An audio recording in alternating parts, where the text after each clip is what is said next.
नमस्कार साथियों। आज हम लोग एक ऐसे विषय पे बात करेंगे जिसके बारे में बहुत कम लोगों को पता है कि ऐसा क्यों है। और वो ये है कि क्या भारतवर्ष में प्रधानमंत्री कितने भी मंत्रियों की नियुक्त कर सकता है? क्या राज्यों के मुख्यमंत्री अपने अपने राज्यों में, चाहे उनका राज्य छोटा हो चाहे उनका राज्य उत्तर प्रदेश जैसा बड़ा हो, क्या वो जितने चाहे मंत्रियों की नियुक्त कर सकते हैं?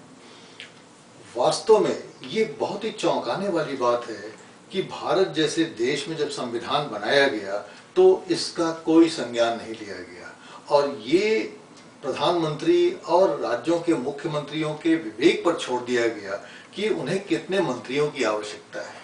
अब आप परिकल्पना करिए कि उत्तर प्रदेश जैसे बड़े राज्य में, जहाँ पे कि अच्छी खासी संख्या 425 की संख्या हुआ करती थी एमएलएज की, जब उत्तरांचल उत्तर प्रदेश के साथ था, और आज की तारीख में वो संख्या घट के भी फिर भी 403 है, काफ़ी बड़ी संख्या है। और ऐसे भी राज्य हैं जहाँ पे कि बहुत छोटे हैं, जहाँ पे कि विधानसभा में 40, 50, 60 या उससे भी कम सीटें हैं, और वहाँ भी अच्छी खासी संख्या में मंत्रियों की नियुक्ति हुआ करती थी। तो स्वतंत्रता के बाद से बहुत सारी जो चीज़ें हैं, परिपाटी है, उसमें कुछ गिरावट सी आ गई, और उसमें भी जो मंत्रियों की नियुक्ति थी उसमें तो बहुत ही ज़्यादा गिरावट आई। और उसका एक खास कारण ये था कि शुरू के जो 3 चुनाव हुए 1952, 1957 और 1962, उसमें तो सब ठीक ठाक चलता रहा। लेकिन 1967 के जब चुनाव हुए, चौथे आम चुनाव, तो उस चौथे आम चुनाव में 7-8 राज्यों में कांग्रेस की सरकारें गिर गईं पहली बार, और किसी भी पार्टी को पूर्ण बहुमत नहीं मिला, और एक अजीब अफरा तफरी का माहौल पूरे 8 राज्यों में फैल गया, 8-9 राज्यों में, जहाँ पे कि जोड़ तोड़ की कोशिशें होने लगी और किसी प्रकार से गठबंधन की सरकारें बनाने का 1967 से भारतीय राजनीति में एक प्रकार का प्रादुर्भाव हुआ। और जब ये प्रादुर्भाव हुआ तो बहुत सारे जो लोग थे, उनकी आकांक्षाएं भी जागृत हुई कि अब हमको भी विरोधी दल की सरकार बन रही है और उसमें भी मंत्री बनने का मौका मिल सकता है। और जो गैर कांग्रेसी दल थे, विरोधी जिनको दल कहा जाता था उस जमाने में, उनके अंदर भी ये एक भावना जगी कि वो कई दलों को आपस में मिला के और अधिक से अधिक अपना बहुमत जुटाने का प्रयास करें, जिससे कि वो कांग्रेस की जगह उनकी सरकार बन जाए। इस आपाधापी में न तो विचारधारा का ध्यान रखा गया, न कार्यक्रमों का ध्यान रखा गया, न किसी प्रकार की नीतियों का ध्यान रखा गया, बस संख्या बल जुटाने की बात हो गई कि संख्या बल जुटाया जाए। और ये संख्या बल 2 तरीके से जुटाया जाने लगा, एक प्रलोभन से, पैसे के प्रलोभन से, और दूसरा पद के प्रलोभन से। तो पैसे की तो बात हम लोग करेंगे नहीं क्योंकि वो तो एक दूसरे डोमेन की चीज़ है, लेकिन पद की बात इसलिए महत्वपूर्ण है कि भारतीय संविधान में कोई ऐसा प्रतिबंध नहीं था कि कोई प्रधानमंत्री या कोई मुख्यमंत्री कितने मंत्रियों को मंत्रिमंडल में, मंत्रिपरिषद में स्थान दे सकता है। और इस तरीके से भारतीय राजनीति में 1967 के बाद एक ऐसा खेल शुरू हुआ जिसमें कि बहुत बड़े आकार के मंत्रिमंडल बनने लगे, मंत्रिपरिषद बनने लगे। मंत्रियों की संख्या नाना प्रकार की, आप जानते हैं कि मंत्री होते हैं, कैबिनेट मंत्री होते हैं, राज्य मंत्री होते हैं, उप मंत्री होते हैं, विभाग के मंत्री होते हैं, तरह तरह के मंत्री होते हैं जिन पर कभी फिर चर्चा हम लोग करेंगे। लेकिन उस जमाने में चूंकि मंत्रियों की संख्या पे कोई प्रतिबंध नहीं था, इसलिए जिस चीफ मिनिस्टर को लगता था कि उसकी सरकार जाने वाली है, वो दूसरे लोगों को भी अपने मंत्रिमंडल में स्थान देने की कोशिश करता था और चाहता था कि किसी प्रकार का उसका स्थान सुरक्षित रहे। तो ये भारतीय राजनीति में एक बहुत ही विषम ऐसी परिस्थिति पैदा हो गई जिसमें कि नुकसान किसका था? नुकसान न केवल जनता का था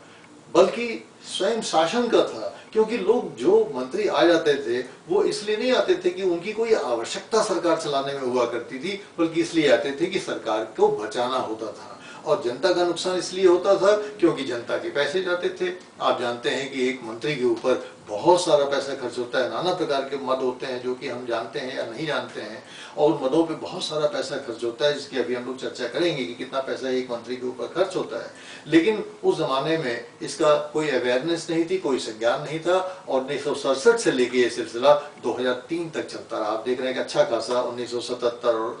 1987, 1997 और उसके बाद 2003, लगभग 30-40 वर्षों तक ये सिलसिला चलता रहा, लूट चलती रही, और खूब चीफ मिनिस्टर्स ने राज्यों में खास तौर से अनाप शनाप मंत्रियों की नियुक्त करके जनता के पैसे को खूब लूटा, जनता के पैसे को बेतहाशा खर्च किया। लेकिन इस संदर्भ में हम लोगों को एक वर्ष कभी भूलेगा नहीं, और ये है वर्ष 2003। और 2003 इसलिए कि इस वर्ष में 91वां संशोधन किया गया संविधान का, और उस समय हमारे देश में अटल बिहारी वाजपेयी साहब प्रधानमंत्री थे, और उन्होंने इस बात का संज्ञान लिया कि भाई ये तो बहुत ही खराब प्रवृत्ति है, इस पर विराम लगाया जाना चाहिए। तो कैसे विराम लगाया जाए? सामान्य रूप से संविधान में कोई प्रतिबंध तो था नहीं, इसलिए साधारण कानून से इस पे काम नहीं चल सकता था, इसलिए उन्होंने संविधान में संशोधन प्रस्तावित किया। और ये बड़े हर्ष का विषय है कि हमारी संसद ने उस समय की उनकी बात को स्वीकार किया, क्योंकि आप जानते हैं कि सरकार संविधान का संशोधन 2/3 बहुमत से कर सकती है, और 2/3 बहुमत जुटाना बहुत कठिन काम होता है किसी सरकार के लिए, जब तक कि उसके पास दूसरे दलों का भी समर्थन प्राप्त न हो। इसलिए अटल बिहारी वाजपेयी साहब ने जब ये प्रयास किया तो लोगों को कन्विंस किया, विरोधी पार्टियों को भी कन्विंस किया, और सारी पार्टियों ने मिलकर तय किया कि नहीं, बात ये सही है और इस पर विराम लगाया जाना चाहिए। और तब पहली बार 91वां संविधान का संशोधन करके इस समस्या का एक समाधान ढूंढा गया। आइए देखते हैं कि वो समाधान क्या है और उसके परिणाम क्या हुए।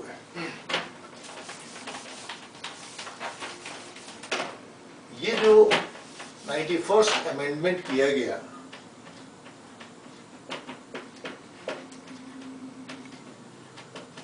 इस संविधान संशोधन में आप जानते हैं कि केंद्र में भी प्रधानमंत्री को भी उसके भी हाथ बांधे गए, जबकि स्वयं अटल बिहारी वाजपेयी प्रधानमंत्री थे, उन्होंने अपने हाथ भी बांधे, और उन्होंने आगे आने वाले प्रधानमंत्रियों के भी हाथ बांधे, और उन्होंने राज्यों के भी मुख्यमंत्रियों के हाथ बांधे। और ये कॉन्सेंसस देश में इवॉल्व किया कि भाई मंत्रियों की संख्या सीमित होनी चाहिए। अब विवाद का विषय ये था कि वो संख्या सीमित की कैसे जाए, क्योंकि संख्या सीमित करना बड़ा मुश्किल है। किसी राज्य में किस बड़ी विधानसभा है, किसी राज्य में छोटी विधानसभा है, कोई भी संख्या अगर आप रखेंगे तो उस पर विवाद होगा, इसलिए संख्या को नहीं लिया गया। और ये संसद ने एक कॉन्सेंसस से इवॉल्व किया कि हम एक प्रतिशत तय कर देते हैं, चाहे किसी राज्य में छोटी विधानसभा हो, चाहे किसी राज्य में बड़ी विधानसभा हो, हम एक प्रतिशत तय कर देते हैं कि वहां की विधानसभा या लोकसभा केंद्र में जब आती है तो इसके सदस्यों की संख्या का एक प्रतिशत निर्धारित कर दिया जाए, उतने प्रतिशत ही मंत्री बन पाएंगे, उससे ज्यादा मंत्री नहीं बन पाएंगे। और ये तय हुआ कि चाहे वो लोकसभा हो, चाहे केंद्र का मसला हो, और चाहे राज्यों का मसला हो, ये तय कर दिया गया कि जो निचला सदन है, निचले सदन की कुल संख्या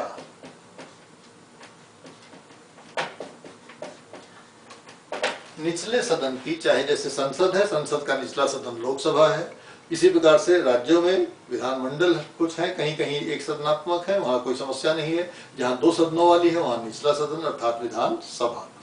तो संसद का या विधानसभाओं का जो निचला सदन है, उसकी जितनी भी सदस्य संख्या है, चाहे वो छोटी हो, बड़ी हो, कम हो, ज्यादा हो, उसका केवल और केवल 15% ही अधिकतम मंत्रियों की संख्या हो सकती है, चाहे वो प्रधानमंत्री, मंत्रिमंडल, राज्य मंत्री, उपमंत्री, कोई भी मंत्री हो, पूरे मंत्री परिषद में कोई भी मंत्री हो, अर्थात मंत्री इससे ज्यादा नियुक्त नहीं किए जा सकेंगे। ये एक अपने आप में बहुत ही क्रांतिकारी कदम था जो 2003 में हमारी संसद ने संविधान का संशोधन करके 91वां अमेंडमेंट करके हमारे देश में लाया। और इससे कुछ चीजें भी चौंकाने वाली आपको समझ में आएंगी, क्योंकि इसमें जो छोटे राज्य थे, जैसे मान लीजिए किसी राज्य की विधानसभा की संख्या 40 है, किसी की 60 है, तो 60 तो अगर किसी राज्य की विधानसभा की संख्या 40 है तो 40 का मतलब 4 हुआ 10%, और 2 उसमें और जोड़ लीजिए, 6 मंत्री केवल वहां पे नियुक्त हो सकेंगे। इसी प्रकार से जहां पे 60 की संख्या है वहां पे 9 मंत्री नियुक्त हो सकेंगे। तो ये भी देखा गया कि मंत्रियों की संख्या जहां पे बहुत छोटे राज्य हैं, सिक्किम है, गोवा है, इस प्रकार के जो राज्य हैं जो बहुत छोटे हैं, उन राज्यों में इतनी भी मंत्रियों की संख्या कम ना हो कि सरकार चलाने में ही प्रॉब्लम हो जाए। तो ये भी तय कर दिया गया कि अच्छा भाई, ये तो एक पक्ष है, लेकिन इसी के साथ एक प्रावधान ये रखा जाए कि किसी भी राज्य में 12 मंत्री से कम नहीं हो सकते हैं, मतलब 12 अधिकतम मंत्री हो सकते हैं, चाहे वो राज्य छोटा भी हो। मान लीजिए वो 15% के क्राइटेरिया में वहां 6 ही मंत्री आ रहे हो, 8 ही मंत्री आ रहे हो, तो उसको ये एडवांटेज दिया जाएगा कि वो 12 मंत्रियों तक नियुक्त कर सकता है, इंक्लूडिंग द चीफ मिनिस्टर। तो इस प्रकार से हमारे देश में 2003 का जो 91वां संविधान संशोधन था, क्या ये 91वां संविधान संशोधन है, 91वां संविधान संशोधन। इस संविधान संशोधन की बहुत खास बात है कि इसने हमारे देश में केंद्र के स्तर पे भी और राज्यों के भी स्तर पर एक प्रतिबंध लगाया। और वो प्रतिबंध कैसे लगाया ये मैं आपको बताता हूं।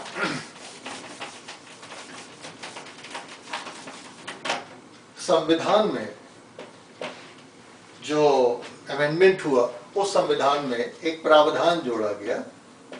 केंद्र के लिए, और जो राज्यों के स्तर पे प्रावधान था वो 163(1)(a। ये दो याद रखिएगा प्रावधान, ये बड़े महत्वपूर्ण है कि संसद के लिए ये कहा गया कि अनुच्छेद 75 में एक और जोड़ा गया, नया क्लॉज जोड़ा गया 1A, और जोड़ के कहा गया कि लोकसभा की जितनी भी सदस्य संख्या है उस संख्या का केवल 15% ही मंत्री हो सकते हैं, इंक्लूडिंग द प्राइम मिनिस्टर। इसी प्रकार से राज्यों के लिए कहा गया 163 में संविधान का संशोधन, 163 जो अनुच्छेद है उसमें संविधान का संशोधन किया गया, और उसमें एक जोड़ा गया 163(1)(a, और उसमें भी कहा गया कि राज्यों में जो भी छोटे हों बड़े हों, उनमें भी जो विधानसभा है अर्थात निचला जो सदन है उसकी सदस्य संख्या का केवल 15% ही मंत्री इंक्लूडिंग द चीफ मिनिस्टर नियुक्त हो सकता है। और वो क्लॉज जो मैंने आपको बताया कि जो छोटे राज्य हैं अर्थात मंत्रियों की संख्या चाहे राज्य छोटा भी हो, विधानसभा की संख्या कम भी हो, तब भी 12 मंत्री तक नियुक्त हो सकते, 12 मंत्री से कम नहीं होने चाहिए, 12 मंत्री नियुक्त आप कर सकते हैं। तो ये अपने आप में बहुत ही क्रांतिकारी कदम था। इसका मैं अभी परिणाम आपको बताता हूँ कि इसका परिणाम क्या हुआ। लेकिन एक जो इसमें तात्कालिक कठिनाई आई, वो तात्कालिक कठिनाई ये आई कि तमाम ऐसे राज्य थे देश में जहाँ पे कि मंत्रियों की संख्या बहुत ज़्यादा थी, और एकदम से कैसे उन मंत्रियों को हटाया जाए ये भी एक समस्या थी, क्योंकि बहुत सारे आप जानते हैं कि जो लालच दे के मंत्री लाए गए थे उनको अगर एकदम हटा दिया जाता, सरकारें गिर जाती, अस्थिरता आती, अव्यवस्था होती, बहुत सारी समस्याएं पैदा हो जाती हैं व्यावहारिक। जैसे कि मैं आपको उत्तर प्रदेश का उदाहरण दूं कि उस समय मुलायम सिंह यादव की सरकार थी उत्तर प्रदेश में, और उत्तर प्रदेश के हिसाब से 60 मंत्री होते थे, और 60 आप जानते हैं 403 का 50% 60 हुआ तो 60 मंत्री और 88 मंत्री थे उस समय 88, और उनको 28 मंत्री ड्रॉप करने थे। इसी प्रकार से बिहार में, महाराष्ट्र में, पंजाब में हर जगह मंत्रियों की संख्या बहुत ज़्यादा थी, और बहुत ज़्यादा संख्या में मंत्रियों को हटाना पड़ रहा था। कहीं कहीं तो इतनी ज़्यादा हालत ख़राब थी कि 31 मंत्री हटाए, जैसे अरुणाचल प्रदेश का मसला था, वहाँ पे 31 मंत्रियों को हटाया जाना था, मेघालय में 29 मंत्रियों को हटाया जाना था। तो ये अपने आप में बहुत एक